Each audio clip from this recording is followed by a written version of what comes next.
Madame, Monsieur, bonjour. Merci de nous rejoindre à la une de l'actualité. Réunion extraordinaire du Conseil des ministres ce dimanche consacrée à la présentation et au débat du projet de loi de finances 2023. Elle sera présidée par le président de la République, Abdelmadjid Tebboune.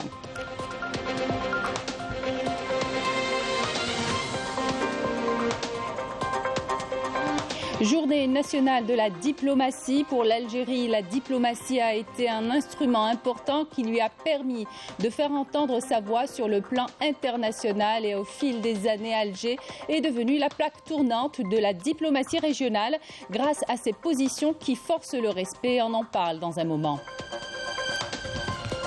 Sommet arabe, nous avons visité deux capitales arabes. D'abord Beyrouth, où notre envoyé spécial a rencontré des journalistes libanais, puis à Amman. Là encore, le correspondant de la télévision publique a sondé pour nous la rue jordanienne.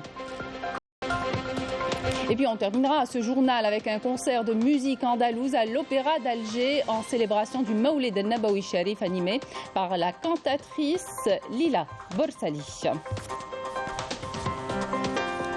Bienvenue à tous. Le président de la République, Abdelmadjid Tebboune, chef suprême des forces armées, ministre de la Défense nationale, préside ce dimanche une réunion extraordinaire du Conseil des ministres consacrée à la présentation et au débat du projet de loi de finances 2023.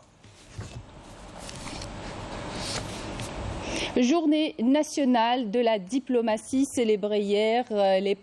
Parmi les principes qui ont toujours animé nos diplomates, il faut citer le soutien des causes justes et des peuples opprimés et le droit à l'autodétermination. Une diplomatie forte aussi qui s'appuie sur un principe qui impose le respect, celui de la réciprocité. Les détails avec Bedia Amarli.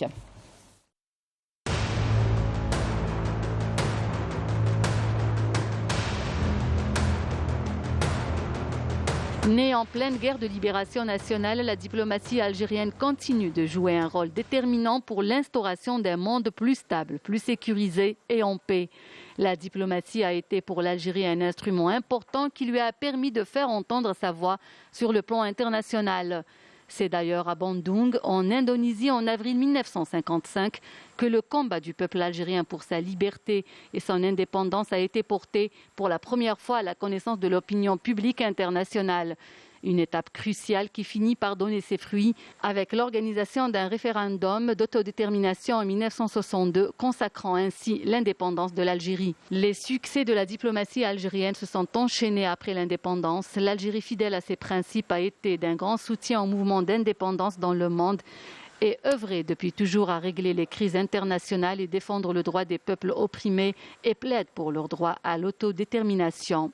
L'histoire riche de la diplomatie algérienne en termes de médiation et de règlement pacifique de conflits force à citer l'accord de 1975 scellé entre l'Irak et l'Iran ayant permis de régler le différend territorial, la libération des otages américains en 1981 ainsi que l'accord de paix et de réconciliation au Mali issu du processus d'Alger en 2015, sans oublier son engagement à aider les Libyens à résoudre la crise et son soutien indéfectible aux causes sahraouies et son engagement à trouver une solution à la question palestinienne. La diplomatie algérienne revient en force sur la scène internationale avec ses principes et ses positions immuables vis-à-vis des causes justes. Une diplomatie qui répond aux aspirations du peuple et qui défend ses intérêts conformément à une nouvelle politique qui s'inscrit en droite ligne des changements opérés dans le monde. Les positions constantes de la diplomatie algérienne vis-à-vis du dossier libyen, palestinien et sahraoui permettront sans nul doute à l'Algérie de peser de tout son poids pour réussir à unifier les rangs arabes lors du sommet d'Alger qui se tiendra les 1er et 2 novembre 2022. Célébration ce matin à Alger de la journée nationale de la diplomatie, présidée par le ministre des Affaires étrangères et de la communauté nationale à l'étranger, Ramtan Lamamra, et ce, en présence du président de l'Assemblée populaire nationale, du président de l'Assemblée populaire nationale, Brahim Bourali, et les conseillers du président de la République, Abdelhafid Allahoum et Abdelmajid Chikhi, d'anciennes personnalités diplomatiques, ainsi que des membres du gouvernement. À cette occasion, une gerbe de fleurs a été déposée dans la cour du ministère des Affaires étrangères avant d'écouter l'hymne national.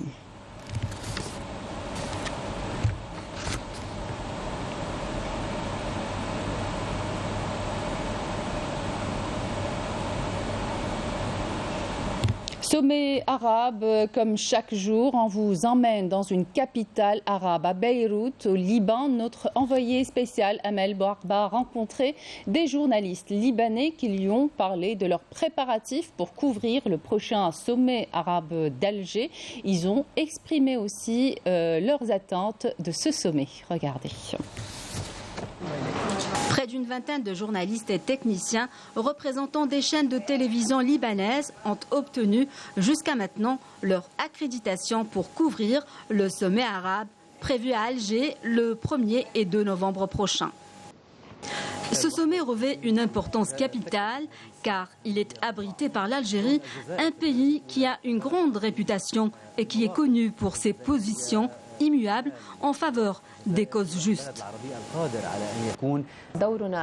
Notre rôle en tant que journaliste, c'est de médiatiser ce sommet qui rassemble les pays arabes pour le bien de tous.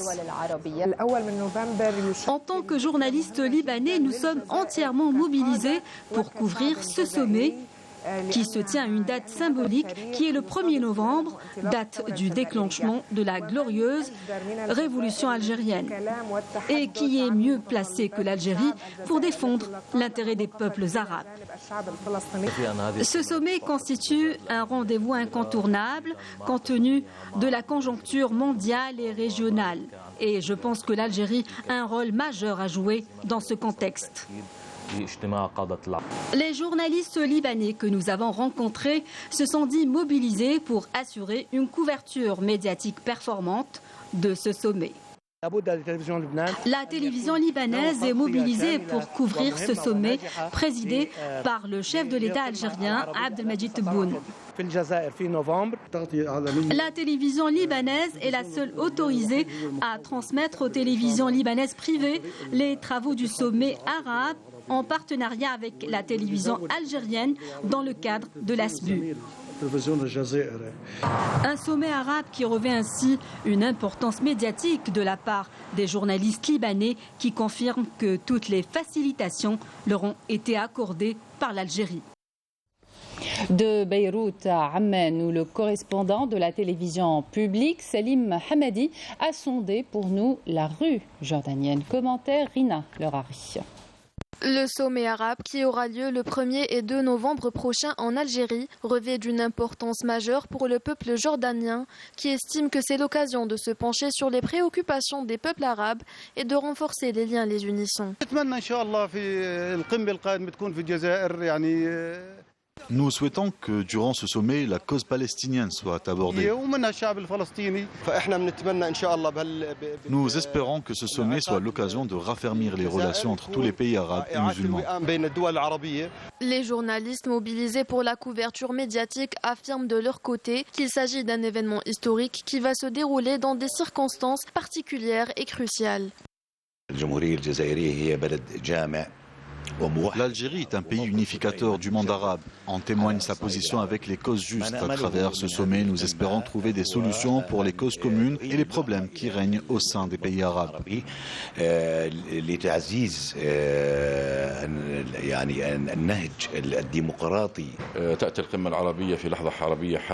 Ce sommet intervient dans une conjoncture marquée par des conflits qui ont touché certains pays, à l'exemple de la cause palestinienne et les problèmes de famine au Yémen. Nous espérons qu'il renforcera la coopération entre les pays arabes pour un travail commun.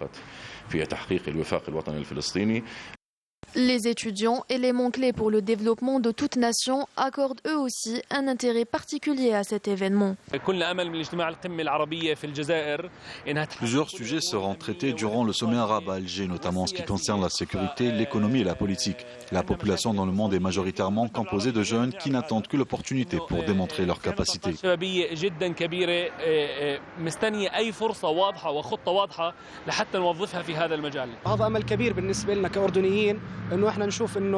L'Algérie est un pays unificateur et c'est en cela que nous plaçons nos espoirs. On espère qu'il n'y ait pas de division entre les dirigeants arabes et qu'ils se focalisent sur la résolution des conflits que connaît le monde arabe, surtout en ce qui concerne la cause palestinienne.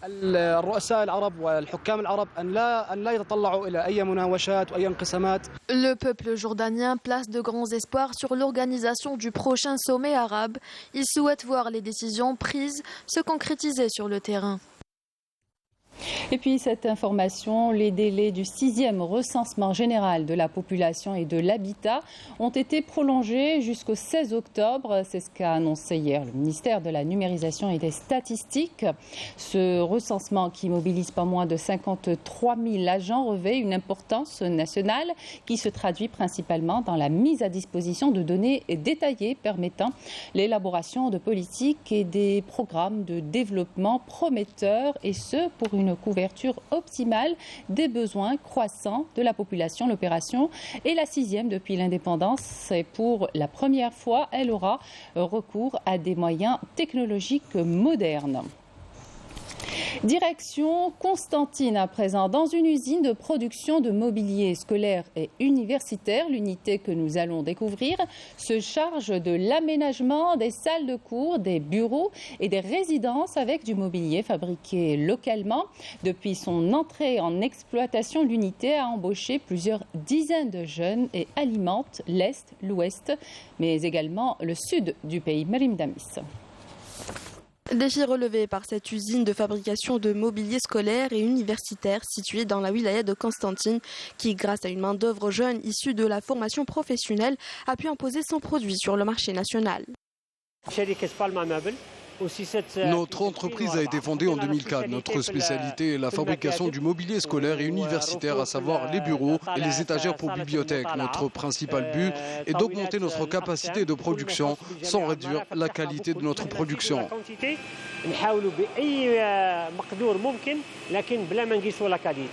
Cette unité a permis la création de plusieurs postes d'emploi et de réduire le taux du chômage dans la région.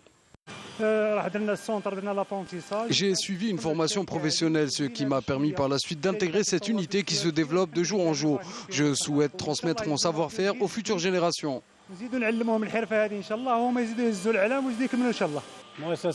Nous essayons toujours d'améliorer et de développer nos produits. L'unité a équipé 38 universités et un centre universitaire avec du mobilier Made in Algeria. Au total, plus de 220 000 unités ont été vendues à ces universités. La plus grande université que nous avons équipée, c'est le pôle universitaire de Constantine III, doté de plus de 44 000 places pédagogiques. Parmi eux, cette école polytechnique qui dispose de 4 000 places. Actuellement, nous avons décroché un marché pour les universités de Schlef et Lizen et prochainement, nous serons à Intimouchen et Skikda, sachant que nous avons équipé plusieurs universités dans l'est et l'ouest du pays. Un produit de qualité qui s'est fait une place importante dans le marché africain. Nous avons reçu plusieurs demandes des commerçants et investisseurs africains pour exporter notre produit. Il y a une demande croissante pour nos produits. Ce genre d'investissement permettra non seulement d'approvisionner le marché national, mais aussi de réduire la facture d'importation. Campagne de nettoyage à Tizi Ouzou, la ville donne le ton et prend soin de ses espaces de détente et de récréation. Les habitants se montrent engagés et prennent l'initiative. Raouf Hamouche. Dès les premières heures de la matinée, ils ont tous répondu à l'appel pour une vaste campagne de nettoyage qui a touché plusieurs espaces verts de la wilaya de Tizi Ouzou. Ni les odeurs nauséabondes que dégagent les détritus, ni la nature accidentée n'ont pu freiner les ardeurs de ces femmes et hommes, tous déterminés à venir à bout des ordures. C'est une bonne opération يعني إن شاء الله تنتعاود كلش. Espérons bien تفاقن لي جوننا بلي أينو كنت تولي c'est très malheureux. Je suis très heureux de participer à cette initiative.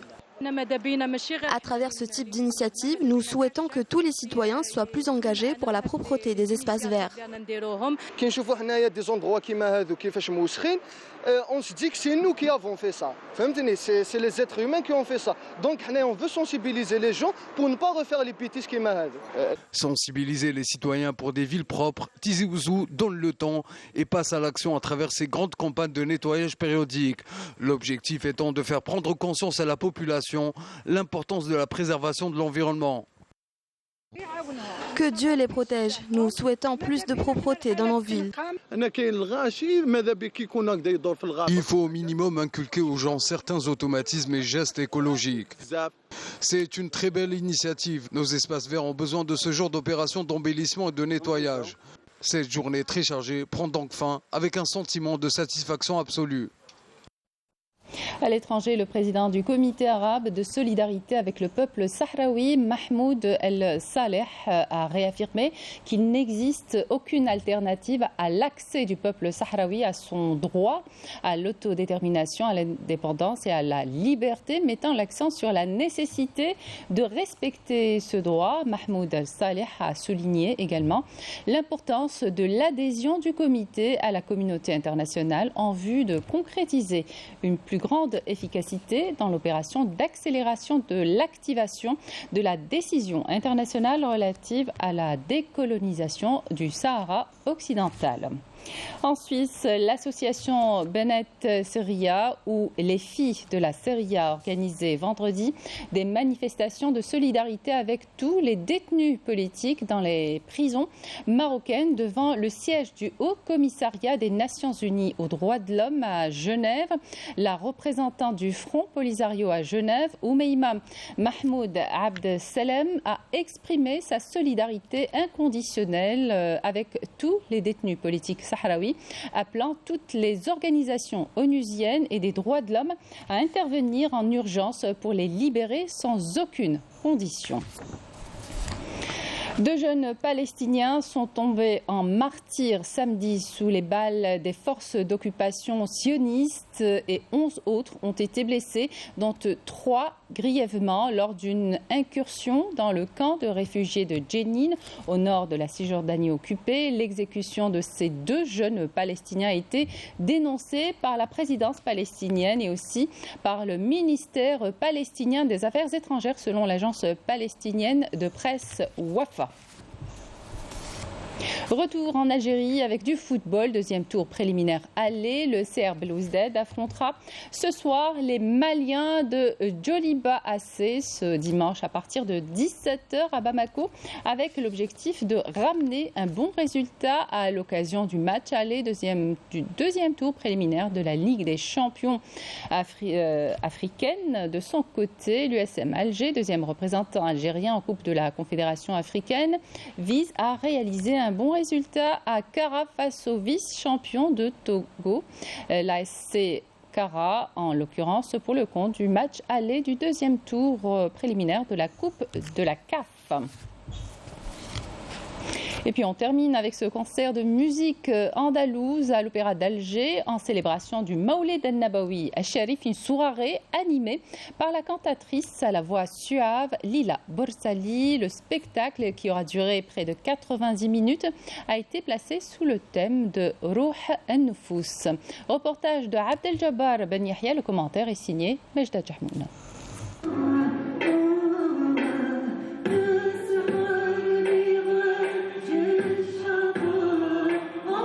Une scénographie soft et un éclairage aux atmosphères feutrées, Lila Borsali, très applaudie par l'assistance, a fait son entrée dans une tenue verdâtre de haute couture traditionnelle, ornée de belles broderies en fil doré. La cantatrice a entamé dans la solennité du moment Nobetaram el-Ashiya, rendue dans ses déclinations rythmiques et mélodiques. Il y a El Madih et des chansons soufis aussi. El Maoulid al-Nabawi Sharif est une bonne occasion pour interpréter ce répertoire. La plus grande partie du concert est dédiée à ce genre de chansons.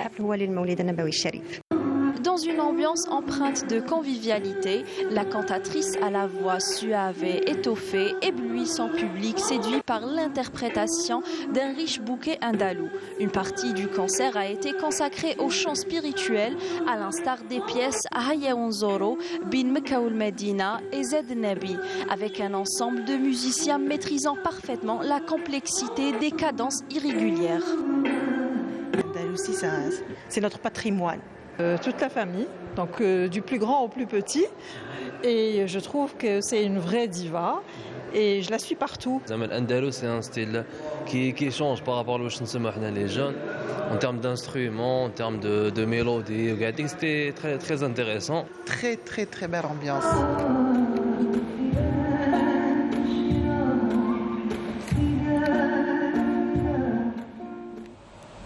Et c'est la fin de cette édition. Merci de votre attention. Excellente suite de programme sur Canal Algérie.